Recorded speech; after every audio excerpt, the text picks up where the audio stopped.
ligada a esas experiencias de vida que tenemos cada uno, que va muy de la mano de lo que a lo largo de nuestra vida nos ha formado la cultura.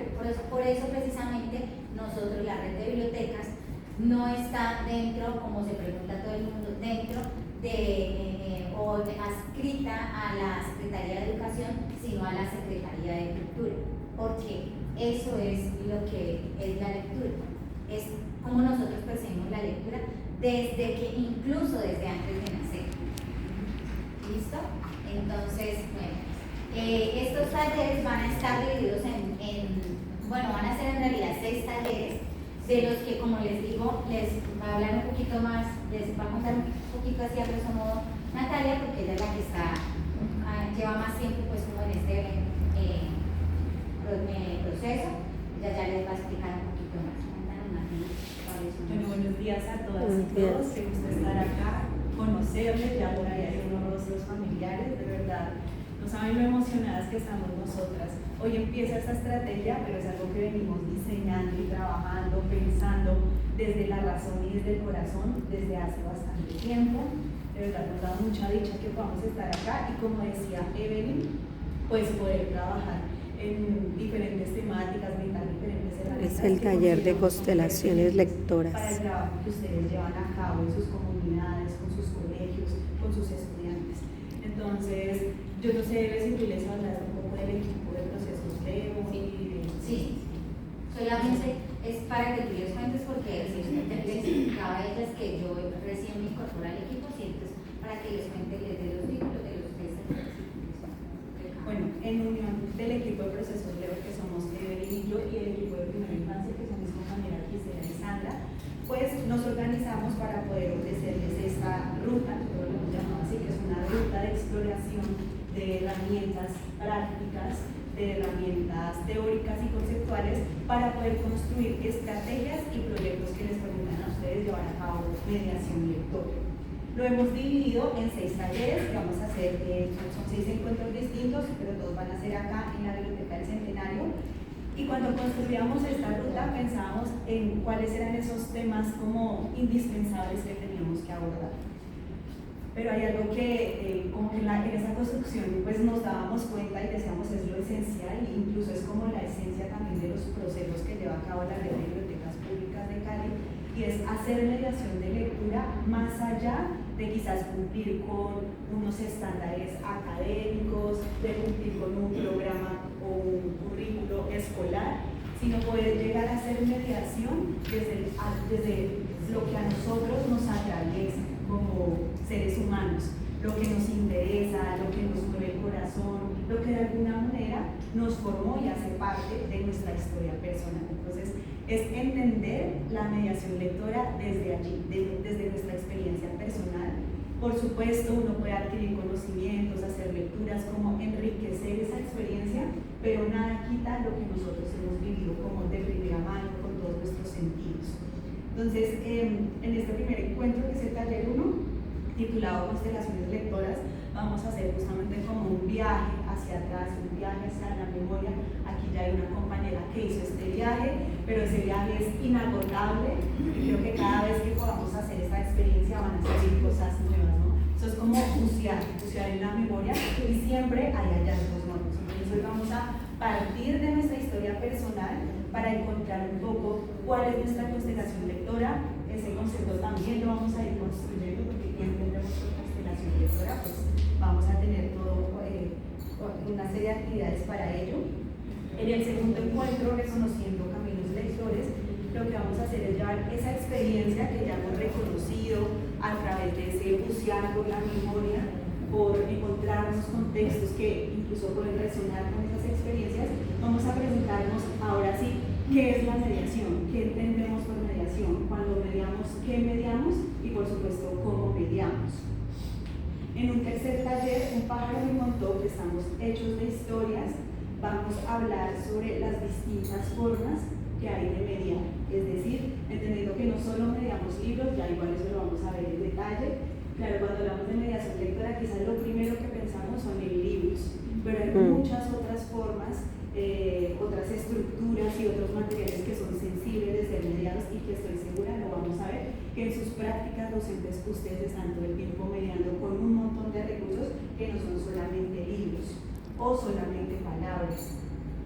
El taller 4, Hago de vos un cuerpo, nos vamos a centrar en algo que a mí esto me emociona mucho porque es algo que usamos a diario, que de alguna manera ya hemos normalizado y es nuestra voz, ¿no? O sea, los maestros a diario están poniendo su cuerpo y su voz con los estudiantes para llevar a cabo sus procesos. Entonces vamos a hablar un poquito más de las palabras, de la palabra oral, de la voz, que implica, por ejemplo, leer en voz alta. ¿Por qué leemos en voz alta? ¿Sí? Porque valdría la pena volver a esa pregunta, porque aún hoy seguimos leyendo en voz alta.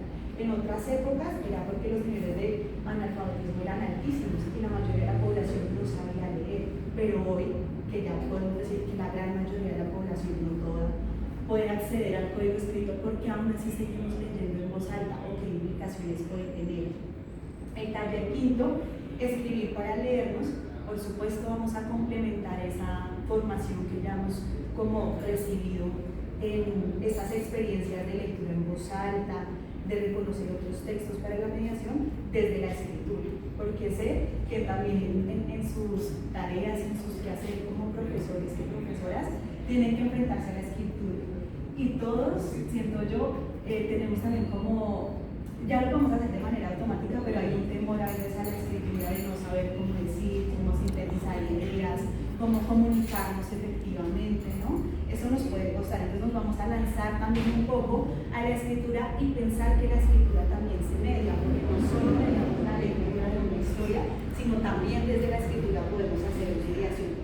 Y el último taller, que se llama Tejiendo Comunidades Lectoras, en el que vamos ya a compartir, vamos a ampliar eso que hemos ido construyendo un poco de manera personal, desde nuestras historias, para ver cómo eso que nosotros hemos reconocido, que vamos construyendo, por supuesto, se relaciona con nosotros, ¿no? Y crear redes en las que ustedes, pues, sin duda ya están involucradas en sus instituciones educativas. Entonces, que podamos pensar en esas comunidades que se van tejiendo, en esas comunidades lectoras. Hay otra propuesta que es paralela al ciclo de talleres, y es que a medida que vayamos avanzando, ustedes también puedan ir recibiendo herramientas que les permitan ir haciendo como un bosquejo de un posible proyecto o estrategia de mediación lectora.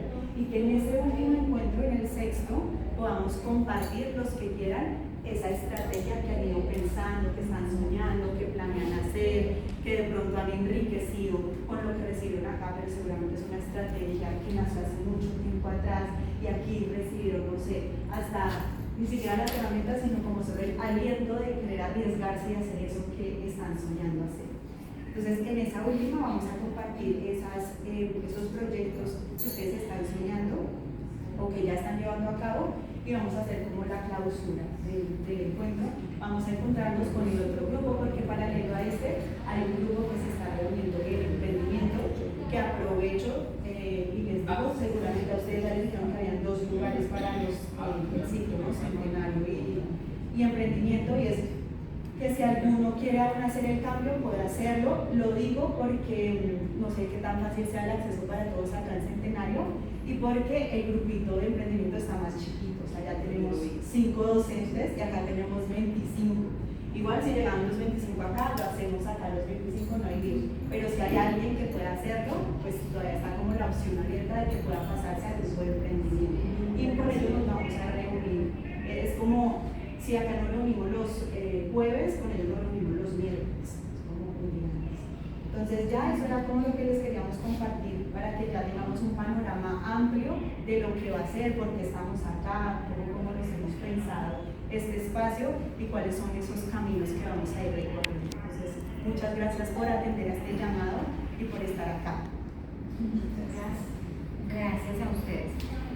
Laurita, entonces vamos a hacer una actividad, pues somos docentes, mediadores de lectura, pero nunca dejamos de jugar, ¿cierto? Bueno, como representante de primera infancia, perdón, vamos a sacar ese niño interior, así que por favor, nos ponemos en la Y nunca dejamos de ser niños. Vamos a poner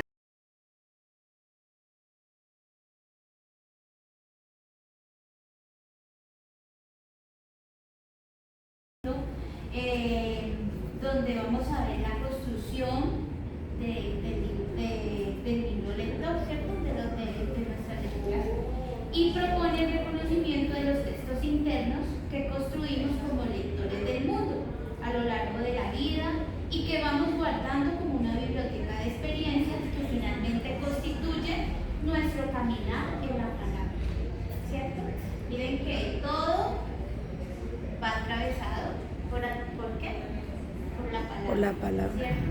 Entonces, esta estación, ¿cómo se llama esta estación? Esa es. Textotecas. Bueno, vayan pensando, váyanse mirando allí, ¿cómo así textotecas? ¿Qué creen? Textotecas. Vamos haciendo estas definiciones, textotecas.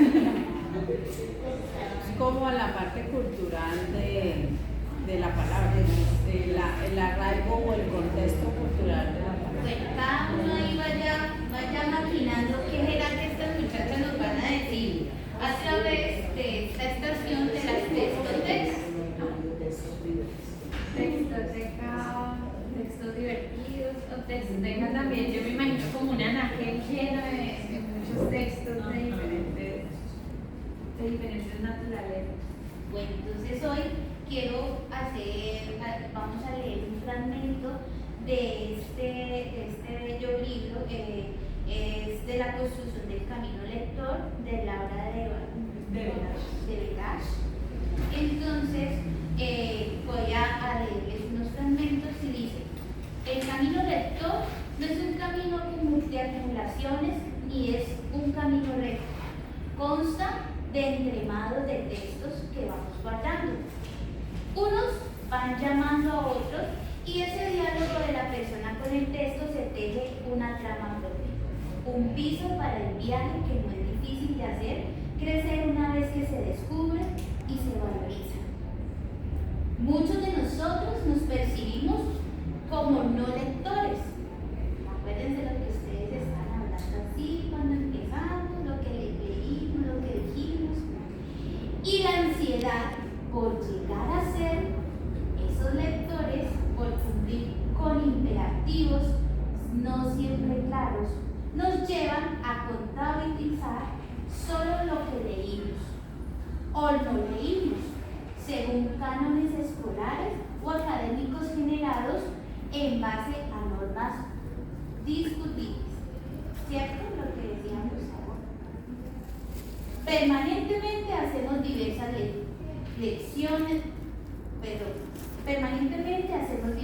lecturas de la realidad, o a través de la escucha, o situaciones no formales que no se valoran por considerarse asistemáticas o eventuales. Algún texto que nos impactó, fragmentos de poemas o poemas enteros, frases que quedan en la memoria, lecturas imprecisas que no recordamos, pero que ocupan un espacio o intervienen en la dialéctica entre el lector y el texto. Me refiero a lo elemental de las escrituras y la más elemental de las lecturas. Un día un amigo decía: ¿a qué edad aprendimos a leer? ¿Usted a qué edad empezó a leer? Yo creo que pues, leer como de codificación de palabras no, pero sí hay otra forma de lectura, ¿no? Que no son contabilizadas, que están ahí presentes. Y es ese vínculo que cada ser humano va entablando con otros seres, y también de la multiplicación de estos vínculos que forman redes y tramas en la vida de las personas. Cada gesto que un individuo hace puede ser leído, generar palabra que lo nombre, generar una escritura. Por eso interesa el lenguaje anterior, la escritura anterior, la lectura anterior de la anterior palabra. Cuando llegamos a la hora de las nanas, ya hay un pequeño escrito a través de lo sensible, trazos que después se van entramando en redes. Aún desde el vientre, cuando nos cantaban y talareaban, y los niños a veces cuando se están quedando dormidos, ¿quién enseñó? ¿Quién? Pero eso está ahí, inmerso. Entonces, bueno, vamos pensando, ¿ya van en ese viaje? ¿Sí o no? Bueno. Textos internos. Abre un amplio campo alternativo donde se empieza a valorizar las disponibilidades poéticas o disponibilidades narrativas. disponibilidades para leer, para escuchar, para tener ritmo, etc.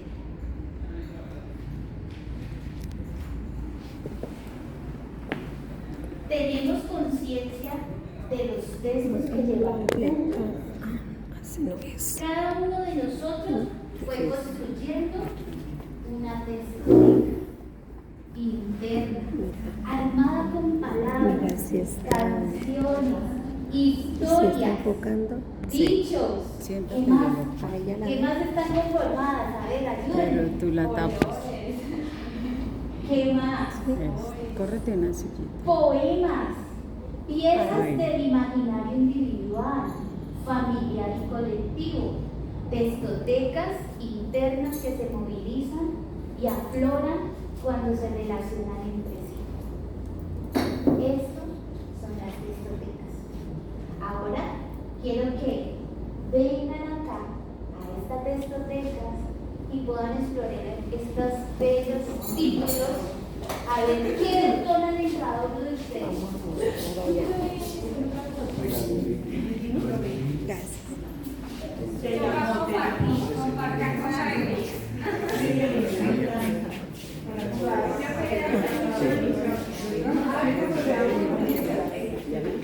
Ay, es hermoso, güey. Este es súper. Letras al carbón. Se llama lentes. Ay, ¿Quién lo necesita? todo el mundo termina usándolos.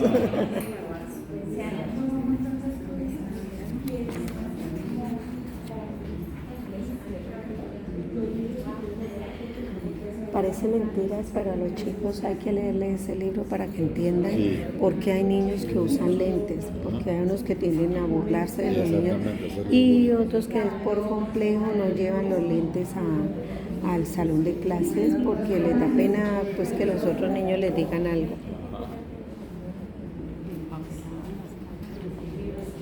¿Ese cómo se llama? Sí, pásalo. Momentos. Bueno, compartan. Un regalo sorpresa. Son puras imágenes. Tiene más.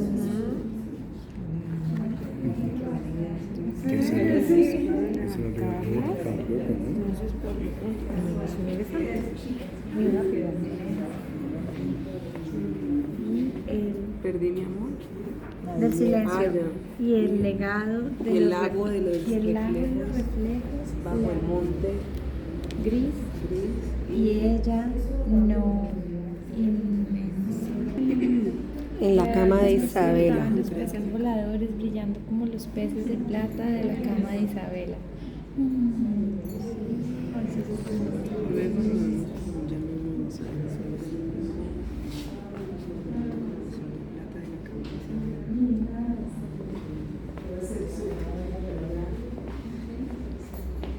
¿Ese cuál es? La historia de la canción de la cucharita. ¿Sí? De De la cucharita se me perdió. Sí, La cucharita se me perdió. Ve. Y lo que encuentro en común es la música en todos los libros. La música, sí. O sea que sí tiene que ver con música la palabra textoteca. Ah, ahí está relacionado. Es muy bonito. Y cuenta, por aquí está ya llegando a la página donde le dice de la comida. Léelo. Dice, es que él llegó a una casa y no había mucho que comer, entonces la señora en esta parte, en una misma olla echó un poco de huevos y estaban cocinándose, entonces dice, cuando los huevos duros estuvieron listos, Inés los sirvió y los tres se sentaron a comer y a conversar en buena compañía. Gregorio terminó de contarle a Jorge la historia de Sebastián y la princesa, cuyo desenlace era feliz encuentro entre Sebastián y Ana Graciana en el puerto de la Buena Maravilla.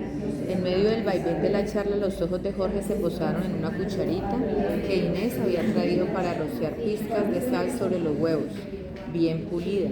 La cucharita había sido tallada en hueso de canilla de vaca por el tío de Inés, un experto artesano. Era una pequeña herencia familiar, un objeto de antaño muy difícil de encontrar, pues yo no había quien tallara cucharitas tan bonitas como aquella. Esta cucharita Está bien bonita, don Gregorio, dijo Jorge antes de despedirse, y en son de chiste agregó: o me regala la cucharita o me la quedo. Y mientras Gregorio se rascaba la cabeza preguntando si se la regalaba o no, Jorge la lamió por ambos lados y se la echó sin más en el bolsillo de Ay, su Dios camisa. mío. Desde ese día Jorge llevaba la cucharita como un amuleto de amistad en su mochila arhuaca. Unos 15 días después viajó a la capital para reclamar las cartas de sus oyentes en una oficina de correos.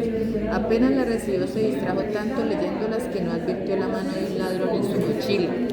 Esa tarde, mientras esquivaba charcos por la gris avenida Jiménez, en pleno centro de Bogotá, descubrió que la habían robado la billetera y de paso La cucharita. Ay, esa es la Desolado. canción, ve.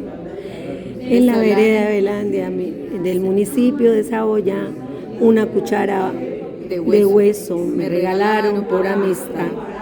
Como lo ve don Gregorio, la cucharita, ¿dónde va a parar? Puede ser que cuando vuelvas me la reponga por otra igual. Cucharita se me perdió. 3 meses después, como todos los sábados, Gregorio tenía la radio encendida para escuchar el programa Canta al Pueblo. Cuando escuchó la voz de su amigo Jorge, don Gregorio Martínez: si me escucha, esté pendiente de mi programa porque le tengo algo especial. Ah, carajo. Le tenía la canción. La canción. Sí, ¿a dónde? Pero yo de aquí con lo aprendí porque tengo que ver una Yo lo página. hacía. Y entonces juegan momentos de la familia. Entonces la idea es que la familia, los miembros de la familia se acercan y están observando los momentos y luego deciden cambiar la presentación de la historia y empiezan a colgar relatos. Entonces yo me pensaba y dije, yo no puedo hacer en mi colegio. A propósito de eso, quiero contarles que pues yo soy gestora de experiencia significativa aquí en el INEM, y en el 2020 con ese libro Momentos hicimos un taller de escritura con niños de primero, y la Secretaría de Paz y Cultura Ciudadana nos auspició un libro publicado que se llama Voces y Relatos en tiempos del COVID-19, y en ese libro los niños escribieron su momento más importante, sin decir que fue bueno o malo, de la pandemia. Ahí les puedo hasta compartir el link para que lo vean, basado en ese libro. Basado en ese libro. Bueno, ahí la profe tocó un tema muy, así como, ¿cierto? Me mueve fibra, porque esos momentos están atravesados por muchas emociones. ¿Cuál es ese? Y como pueden ser momentos... Ese, ahora me lo mostrás.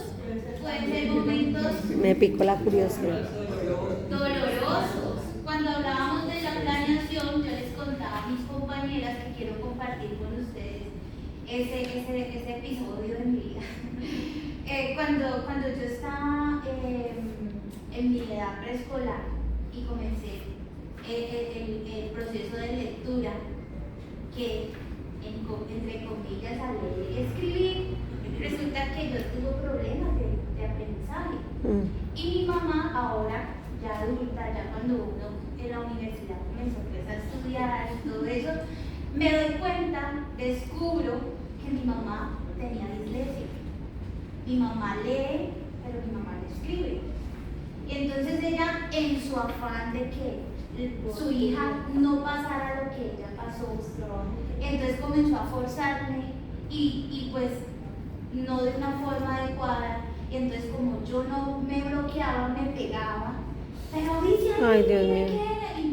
el momento fue trauma. Aprendo que la parte del gateo es una importantísima en el proceso de lectura y escritura por el cerebro. Y ya lo cuando yo veo. le pregunto a mi mamá que si yo había gateado, mi mamá, no, usted caminó a los 7 meses. Con razón. Entonces digo, con razón, o sea, mi problema es de aprender a leer. Ven y lo veo, Esa etapa de gateo, y las mamás, pues en ese entonces no tenían la información, ellas pensaban que a las 7 años la niña aprendió a caminar a las 7 meses, y resulta que ese proceso era importante.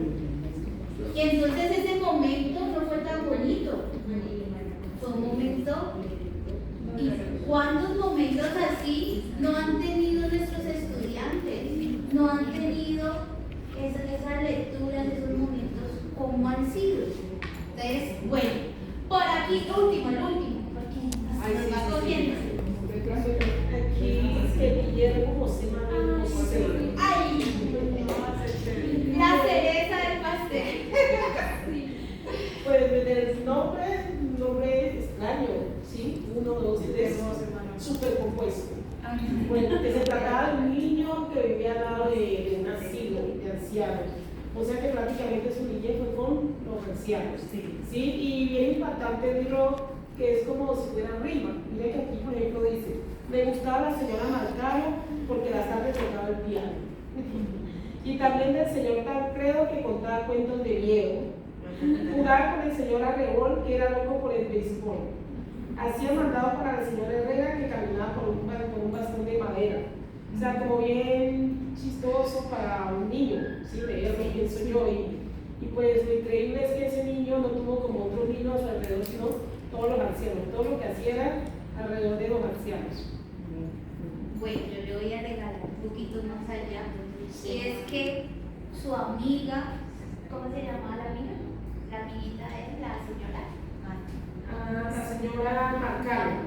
Ella estaba perdiendo La memoria.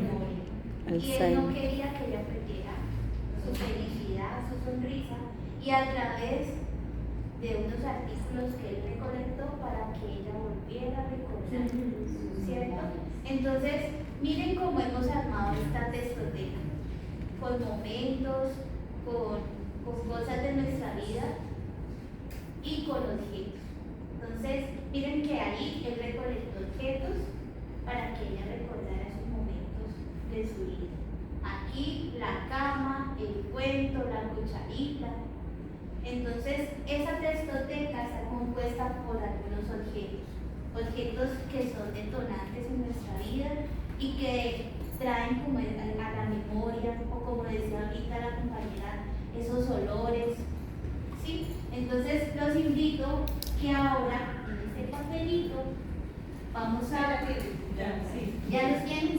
Entonces, aquí en este papelito vamos a escribir ese objeto que te recuerda, que te rememora, que te invita a la palabra escrita, la palabra cantada, la palabra narrada. Entonces, así como lo vimos en estos textos, entonces, vamos a escribir. En los libros que seleccionamos para esta red textual, vemos que hay un protagonismo en los objetos, ¿no? En lo que se dice. Esa cama, no es fortuito que sea una cama, por allá tenían el de lentes, el de las gafas, ajá. La foto también compartió en este momento los visores, hay otros objetos, acá que está el regalo. Y como decía ahorita Gise cuando hacía la lectura de Laura de Bertas, cuando vamos construyendo ese camino lector y vamos de alguna manera recogiendo y guardando esas textotecas no son simplemente libros o historias, sino que incluso pueden llegar a ser objetos. Hay objetos que son muy simbólicos, que tienen una carga emocional, una carga afectiva.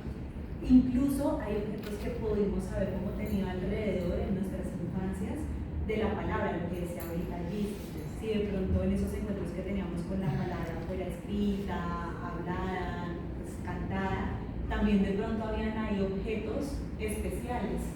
O cuando este cuento del regalo me gusta mucho, porque seguramente todos en la infancia tuvimos un regalo que fue algo increíble y que seguramente no queríamos soltar, de Navidad o de cumpleaños, quién sabe, pero hay objetos que se construyen también como parte de esa textoteca.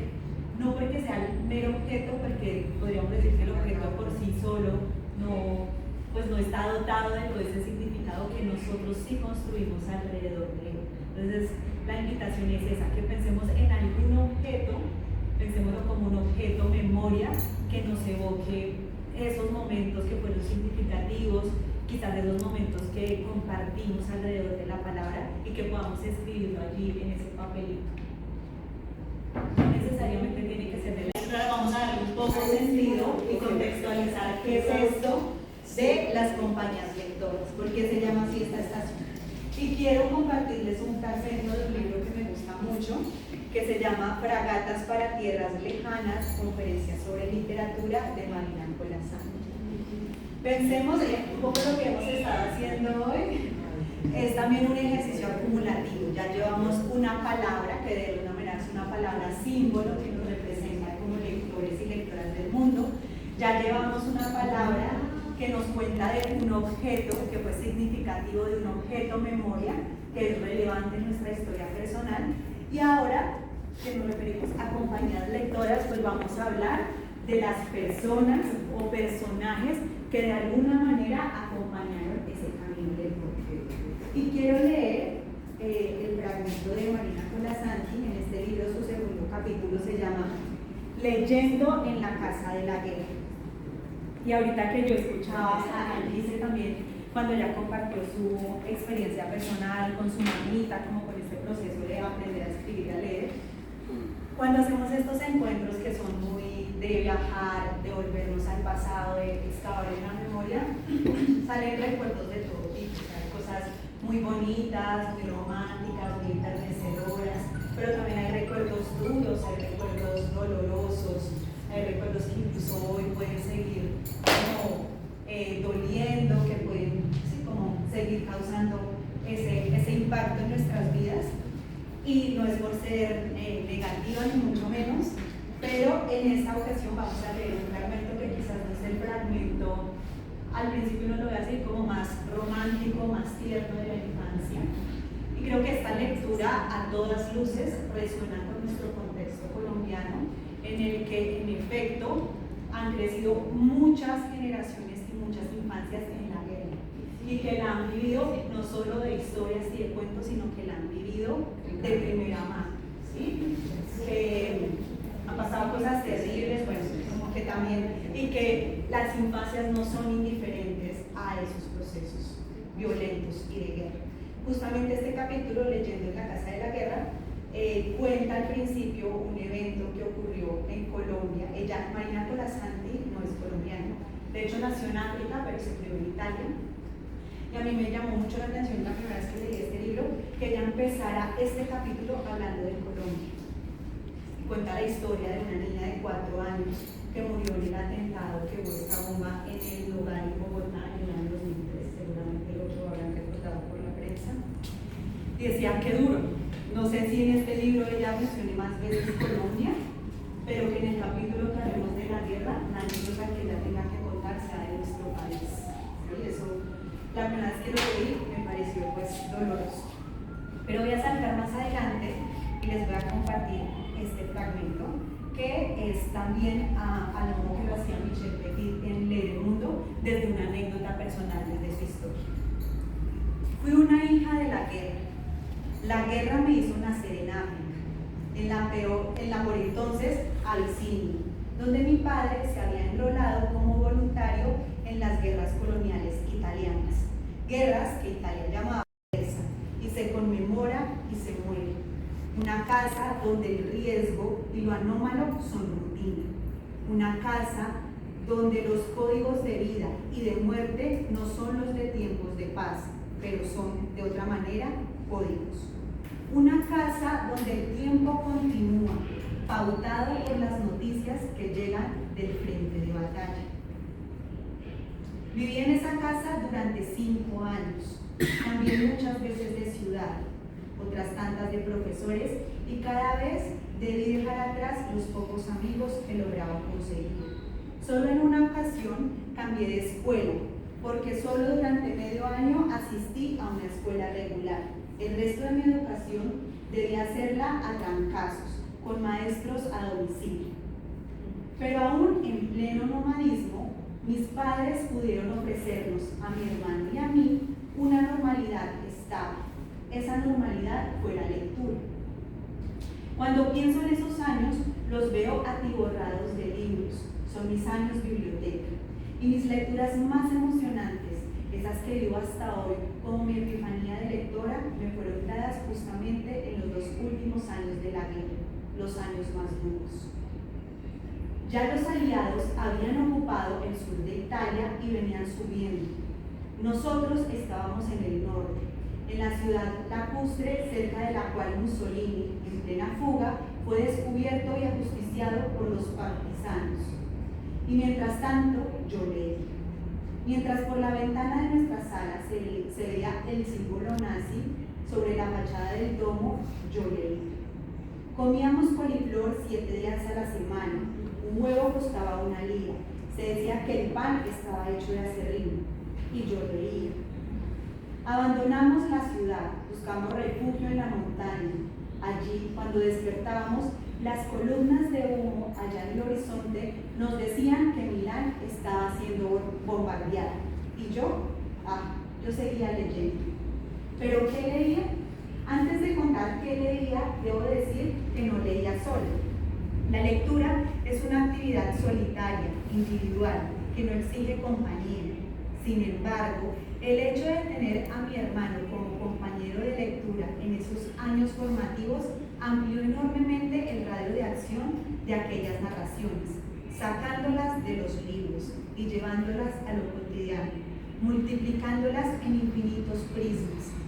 No teníamos amigos ni compañeros con quienes jugar, estábamos solos, él y yo, él un año mayor, y en ese tiempo ni siquiera salíamos a la calle a no ser para ir a la escuela. Las tardes se alargaban en la sala de muebles oscuros. La noche llegaba temprano trayendo consigo la neblina del lago. Pero mi hermano y yo estábamos inmersos en las selvas de Malasia. Con sus animales salvajes, galopábamos por las praderas del oeste. Construíamos casas en el tronco de los secuoyas o navegábamos 20.000 leguas bajo el mar. Éramos piratas, cazadores, viajeros, piedrogas. Aún guardo en el corazón, con ternura y orgullo, mi nombre de Saba, Sole Ridenti.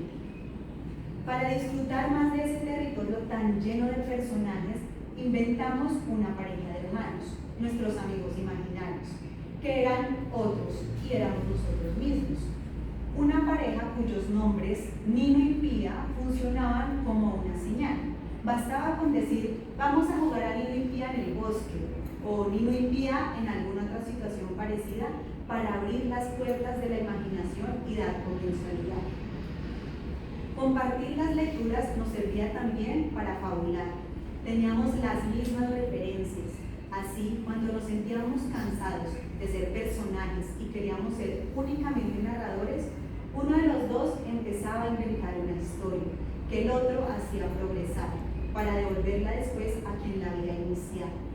Esas carreras narrativas de relevos podían prolongarse de un día a otro, y hubo una sobre una extraña tribu africana que dejamos y retomamos durante un par de meses, sin compromiso alguno de mantenerla coherente. Queríamos compartirles ese fragmento porque, como lo decíamos ahorita, ese camino lector siempre está acompañado de alguien.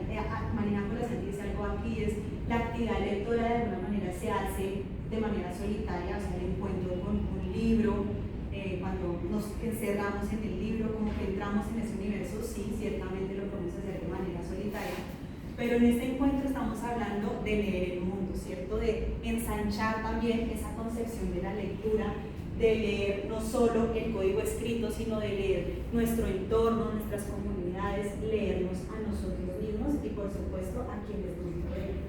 Entonces, teniendo en cuenta eso, cuando lo ponemos como en los términos de Marina Colasanti, entendemos que la lectura y esa construcción de ese camino lector no se hace solo, que siempre hay de alguna manera personas que están acompañando ese caminar, que a lo largo de nuestra vida lo han hecho.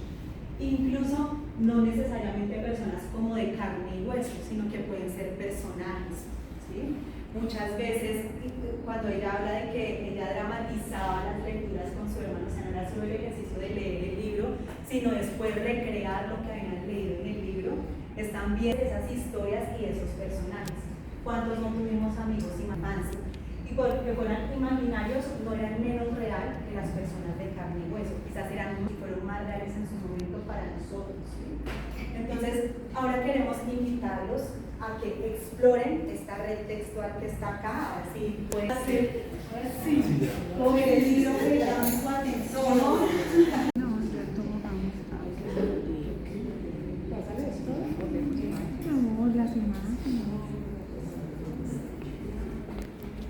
Mafalda, la lectura preferida de mi hija menor.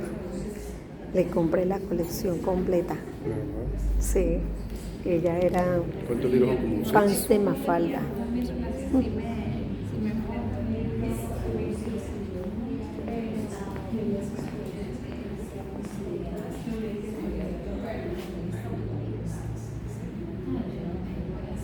Perralao. Ah, son puros cuentos de Perralao.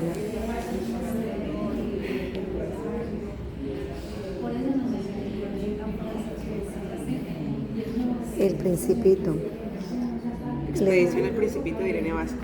Le digo a los pero ese es de Irene Vasco, pero El Principito le digo a los niños. Aquí en Cali sí pasaba, no sé si en Bogotá, en todos los colegios hacían leer la María, seguramente no. Pero aún así, yo obviamente conocía del personaje, como que había unos abordajes, no directamente de la obra literaria, pero sí lo había se veía como una cercanía. O por acá estaban los cuentos de hadas, bueno, teníamos el de La Bella y la Bestia, que a pesar de que no hayamos leído propiamente el relato, muchas veces los cuentos de hadas, no hemos ido a la primera versión escrita que hay, pero sí ha habido una transmisión oral y tenemos como ya, en esa también lo que decía ahorita dice, como eso hace parte de nuestras textotecas, incluso las adaptaciones que hay de las historias, porque uno va a revisar las tradiciones orales y hay relatos que son el mismo, pero transmutan de comunidad en comunidad. Entonces, un mito que puede tener una población indígena acá en América puede existir también en una comunidad en África, pero los personajes tienen diferentes nombres, pero de alguna manera como que el hilo de la historia incluso es el mismo, ¿sí? Porque ya ha habido como pues también todo un intercambio y un sincretismo de esas tradiciones y entendemos que las historias no son algo estático, sino que por el contrario van mutando y van cambiando.